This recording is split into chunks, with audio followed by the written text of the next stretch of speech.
Praise the Lord. இன்றைக்கு daily dose of divine சேனல்ல அப்போஸ்தலனாகிய யாக்கோபு எழுதின பொதுவான நிருபம் 1ஆம் அதிகாரம் மற்றும் யோபுடைய சரித்திரம் 1ஆம் அதிகாரமும் வாசிக்க கேட்போம். கர்த்தாவே, உம்முடைய வேதத்திலுள்ள அதிசயங்களை பார்க்கும்படிக்கு எங்கள் இருதயத்தின் கண்களை திறந்தருளும் சுவாமி. ஆமேன். அப்போஸ்தலனாகிய யாக்கோபு எழுதின பொதுவான நிருபம் 1ஆம் அதிகாரம். தேவனுக்கும் கர்த்தராகிய இயேசு கிறிஸ்துவுக்கும் ஊழியக்காரனாகிய யாக்கோபு சிதறி இருக்கிற 12 கோத்திரங்களுக்கும் வாழ்த்துதல் சொல்லி எழுதுகிறதாவது: என் சகோதரரே, நீங்கள் பலவிதமான சோதனைகளில் அகப்படும் போது உங்கள் விசுவாசத்தின் பரீட்சையானது பொறுமையை உண்டாக்கும் என்று அறிந்து அதை மிகுந்த சந்தோஷமாக எண்ணுங்கள். நீங்கள் ஒன்றிலும் குறைவுள்ளவர்களாயிராமல் பூரணராயும் நிறைவுள்ளவர்களாயும் இருக்கும்படி பொறுமையானது பூரண கிரியை செய்ய கடவது. உங்களில் ஒருவன் ஞானத்தில் குறைவுள்ளவனாயிருந்தால் யாவருக்கும் சம்பூர்ணமாய் கொடுக்கிறவரும் ஒருவரையும் கடிந்து கொள்ளாதவருமாகிய தேவனிடத்தில் கேட்க கடவன். அப்பொழுது அவனுக்கு கொடுக்கப்படும். ஆனாலும் அவன் எவ்வளவாகிலும் சந்தேகப்படாமல் விசுவாசத்தோடே கேட்க கடவன். சந்தேகப்படுகிறவன் காற்றினால் அடிபட்டு அலைகிற கடலின் அலைக்கு ஒப்பாயிருக்கிறான். அப்படிப்பட்ட மனுஷன் தான் கர்த்தரிடத்தில் எதையாகிலும் பெறலாம் என்று நினையாதிருப்பானாக. இரு மனமுள்ளவன் தன் வழிகளிலெல்லாம் நிலையற்றவனாயிருக்கிறான். தாழ்ந்த சகோதரன் தான் உயர்த்தப்பட்டதை குறித்து மேன்மை பாராட்ட கடவன். ஐஸ்வர்யவான் தான் தாழ்த்தப்பட்டதை குறித்து மேன்மை பாராட்ட கடவன். ஏனெனில் அவன் புல்லின் பூவை போல் ஒளிந்து போவான். சூரியன் கடும் வெயிலுடன் உதித்து புல்லை உலர்த்தும் போது அதன் பூ உதிர்ந்து அதன் அழகான வடிவு அழிந்து போம். ஐஸ்வர்யவானும் அப்படியே தன் வழிகளில் வாடி போவான். சோதனையை சகிக்கிற மனுஷன் பாக்கியவான். அவன் உத்தமனென்று விளங்கின பின்பு கர்த்தர் தம்மிடத்தில் அன்பு கூறுகிறவர்களுக்கு வாக்குத்தத்தம் பண்ணின ஜீவ கிரீடத்தை பெறுவான். சோதிக்கப்படுகிற எவனும் நான் தேவனால் சோதிக்கப்படுகிறேன் என்று சொல்லாதிருப்பானாக. தேவன் பொல்லாங்கினால் சோதிக்கப்படுகிறவர் அல்ல, ஒருவனையும் அவர் சோதிக்கிறவரும் அல்ல. அவனவன் தன் தன் சுய இச்சையினாலே இழுக்கப்பட்டு சிக்குண்டு சோதிக்கப்படுகிறான். பின்பு இச்சையானது கற்பந்தரித்து பாவத்தை பிறப்பிக்கும். பாவம் பூரணமாகும் போது மரணத்தை பிறப்பிக்கும். என் பிரியமான சகோதரரே, மோசம் போகாதிருங்கள். நன்மையான எந்த ஈவும் பூரணமான எந்த வரமும் பரத்திலிருந்து உண்டாகி சோதிகளின் பிதாவினிடத்திலிருந்து இறங்கி வருகிறது. அவரிடத்தில் யாதொரு மாறுதலும் யாதொரு வேற்றுமையின் நிழலும் இல்லை. அவர் சித்தங்கொண்டு தம்முடைய சிருஷ்டிகளில் நாம் முதற் பலன்களாவதற்கு நம்மை சத்திய வசனத்தினாலே ஜெனிப்பித்தார். ஆகையால் என் பிரியமான சகோதரரே, யாவரும் கேட்கிறதற்கு தீவிரமாயும் பேசுகிறதற்கு பொறுமையாயும் கோபிக்கிறதற்கு தாமதமாயும் இருக்க கடவர்கள். மனுஷருடைய கோபம் தேவனுடைய நீதியை நடப்பிக்க மாட்டாதே. ஆகையால் நீங்கள் எல்லாவித அழுக்கையும் கொடிய துர்குணத்தையும் ஒழித்துவிட்டு உங்கள் உள்ளத்தில் நாட்டப்பட்டதாயும் உங்கள் ஆத்துமாக்களை ரட்சிக்க வல்லமையுள்ளதாயும் இருக்கிற வசனத்தை சாந்தமாய் ஏற்றுக்கொள்ளுங்கள். அல்லாமலும் நீங்கள் உங்களை வஞ்சியாதபடிக்கு திருவசனத்தை கேட்கிறவர்களாய் மாத்திரமல்ல, அதின்படி செய்கிறவர்களாயும் இருங்கள். எண்ணத்தினாலெனில் ஒருவன் திருவசனத்தை கேட்டும் அதின்படி செய்யாதவனானால் கண்ணாடியிலே தன் சுபாவ முகத்தை பார்க்கிற மனுஷனுக்கு ஒப்பாயிருப்பான். அவன் தன்னைத்தானே பார்த்து அவ்விடம் விட்டு போன உடனே தன் சாயல் இன்னதென்பதை மறந்து விடுவான். சுயாதீன பிரமாணமாகிய பூரண பிரமாணத்தை உற்று பார்த்து அதிலே நிலைத்திருக்கிறவனே கேட்கிறதை மறக்கிறவனாயிராமல் அதற்கேற்ற கிரியை செய்கிறவனாயிருந்து தன் செய்கையில் பாக்கியவானாயிருப்பான்.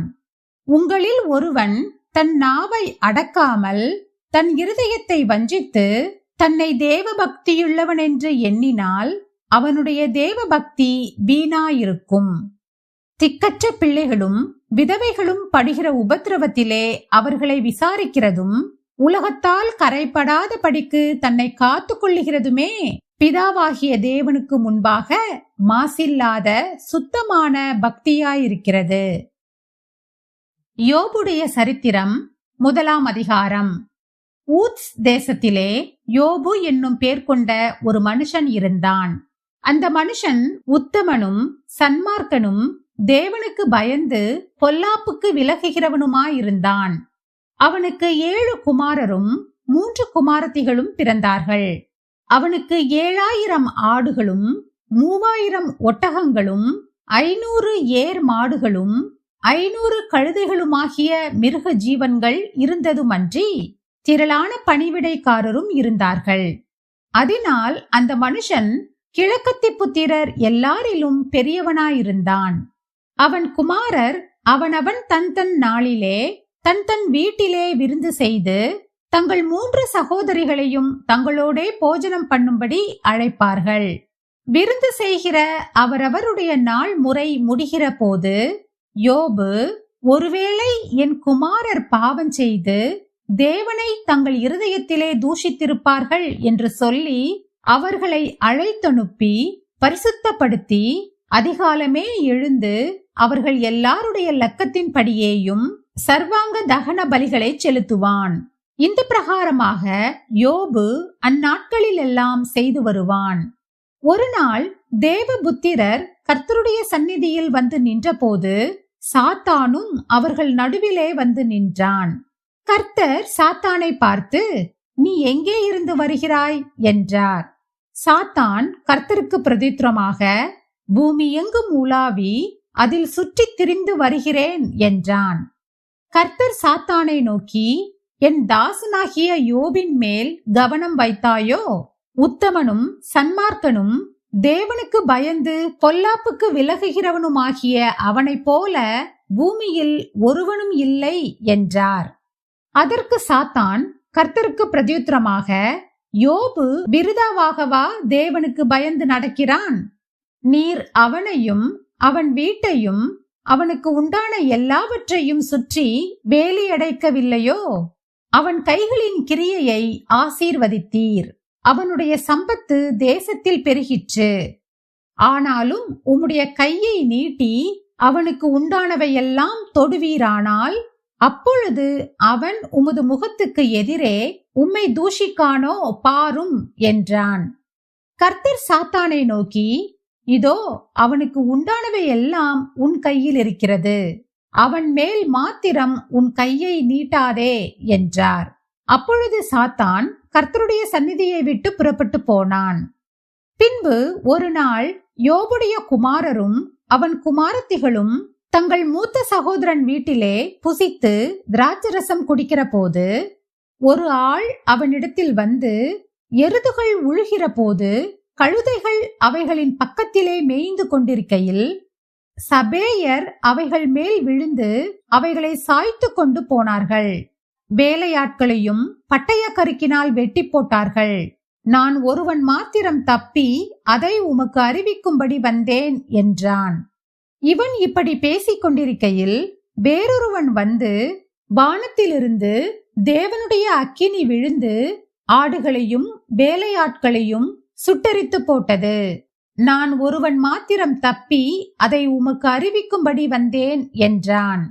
இவன் இப்படி பேசிக் கொண்டிருக்கையில் வேறொருவன் வந்து, கல்தேயர் 3 பவுஞ்சாய் வந்து ஒட்டகங்கள் மேல் விழுந்து அவைகளை ஓட்டிக்கொண்டு போனார்கள்.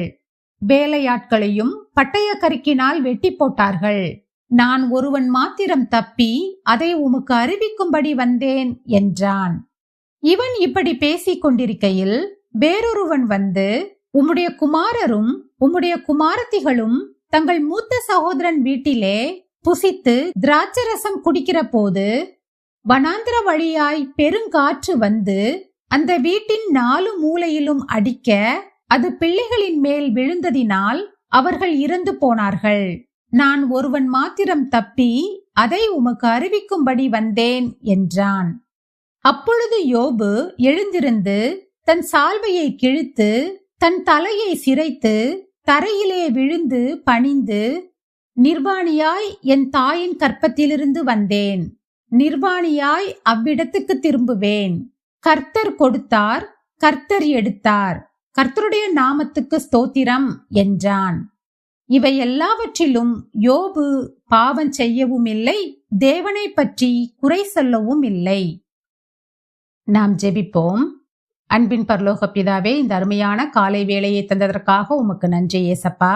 எத்தனையோ பேருக்கு இல்லாத ஸ்லாக்கியத்தையும் பாக்கியத்தையும் அற்ப பாவிகளும் தூசுகளுமாகிய எங்களுக்கு தந்தீரே, அதற்காக உமக்கு நன்றி ஏசப்பா. நீங்கள் உங்களை வஞ்சியாத படிக்கு திருவசனத்தை கேட்கிறவர்களாய் மாத்திரம் அல்ல, அதன்படி செய்கிறவர்களாயும் இருங்கள் என்று சொல்லப்பட்டிருக்கிறது போல, நாங்களும் உம்முடைய வசனத்தை வாசிக்கிறதையும் அதை கேட்கிறதையும் மாத்திரம் இல்லாமல் அதன்படி செய்ய எங்களுக்கு கற்றுத்தாரும் அப்பா. எங்கள் சொல்லும் செயலும் எப்பொழுதும் உமக்கு பிரியமாயிருக்கட்டும். இந்த நாள் முழுவதிலும் எங்களோடு கூடவே இருந்து எங்களை பாதுகாத்துக் கொள்ளுங்க, வழி நடத்துங்க, ஆசீர்வதிங்க. ஏசு கிறிஸ்து மூலமாய் ஜெபம் கேளும் எங்கள் ஜீவனுள்ள நல்ல பிதாவே, ஆமேன். என் ஆத்துமாவே கர்த்தரை ஸ்தோத்ரி, என் முழு உள்ளமே அவருடைய பரிசுத்த நாமத்தை ஸ்தோத்ரி. என் ஆத்துமாவே கர்த்தரை ஸ்தோத்ரி, கர்த்தர் செய்த சகல உபகாரங்களையும் மறவாதே. ஆமேன், ஆமேன். நாம் அடுத்த நாள் வேத வாசிப்பில் சந்திப்போம். God bless you.